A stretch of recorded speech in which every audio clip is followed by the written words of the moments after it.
የጌታ ጸጋና ሰላም ይብዛላችሁ። እንዴት አደራችሁ? ሰላም ነው? ከኔ ጋር ከጌታ ምሕረትና ቸርነት የተነሳ ሁሉ ሰላም፣ ሁሉ መልካም ነው። በያለንበት ስፍራ ሰላሙን ያበዛልን። ጌታ ስሙ ለዘላለም ይባረክ። በጌታ እርዳታ ዛሬም ወደ ቆሮንቶስ ሰዎች ምዕራፍ 6 ላይ ደርሰናል። ጌታ ስሙ ለዘላለም ይባረክ። በክርስቶስ ኢየሱስም አነባዋለሁ። ሼርና ኮፒ ሊንክ አድርጉ።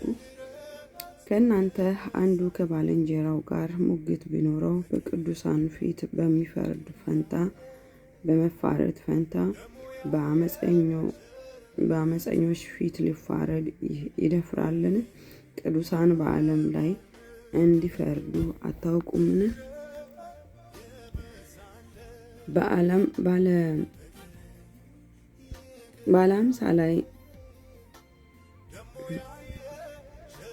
በዓለምስ ላይ ብትፈርዱ ከሁሉ ይልቅ ትንሽ ስለሚሆን ነገር ልትፈርዱ አትበቁምን? የትዳር ጉዳይ ይቅርና በመላእክት እንኳን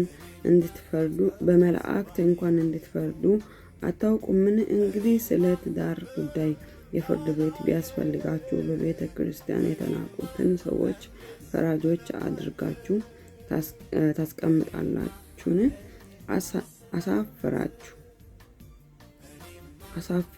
አሳፍራችሁ ዘንድ ይህን እላለሁ።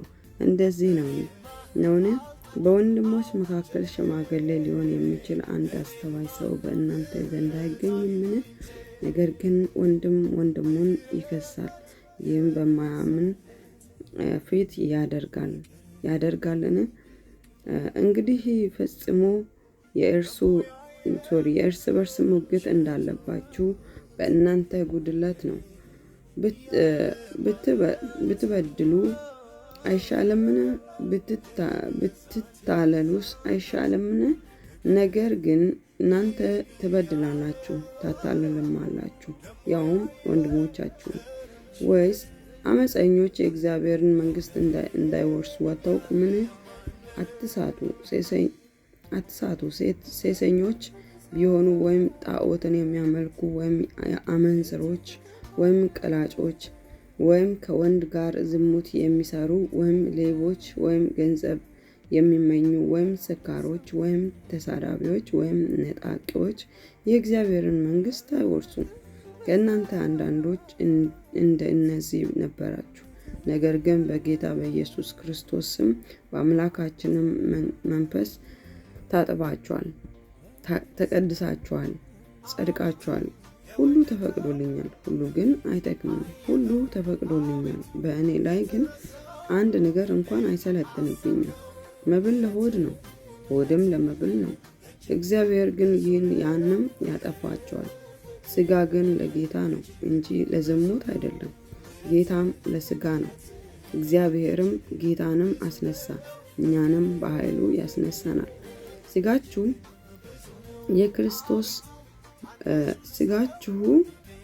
የክርስቶስ ብልቶች እንደሆነ አታውቁምን?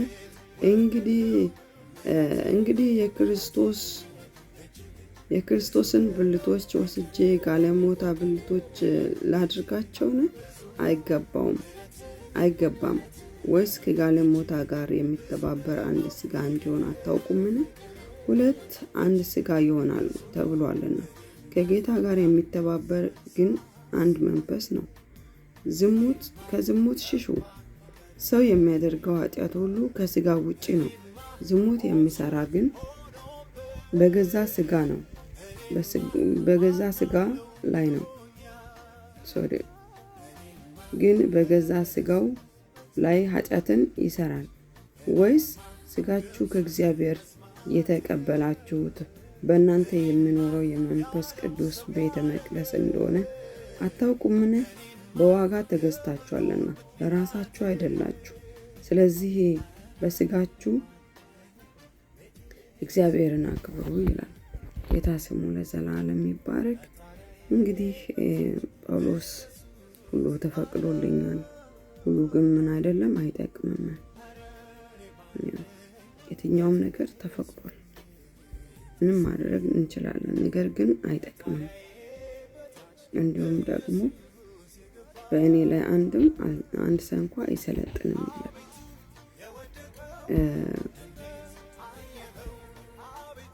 አመፀኞች፣ ተሳዳቢዎች እግዚአብሔርን መንግስት አይወርሱም።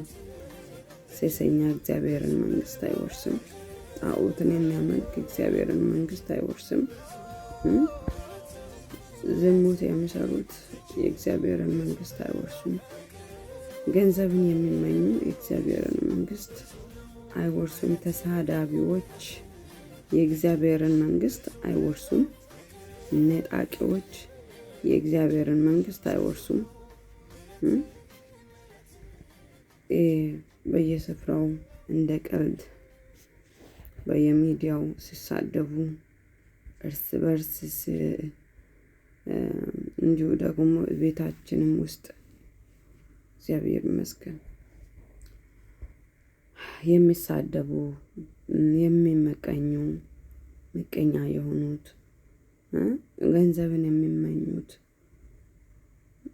እግዚአብሔር መንግስት አይወርሱም። እንዲሁም ደግሞ ስጋችን የክርስቶስ ቤተ መቅደስ ነው ይላል። ስለዚህ ስጋችንን በንጽህና ልንጠብቀው ያስፈልጋል። ጌታ ኢየሱስ ይርዳን። አሜን። እግዚአብሔር መልካም አምላክ ነው።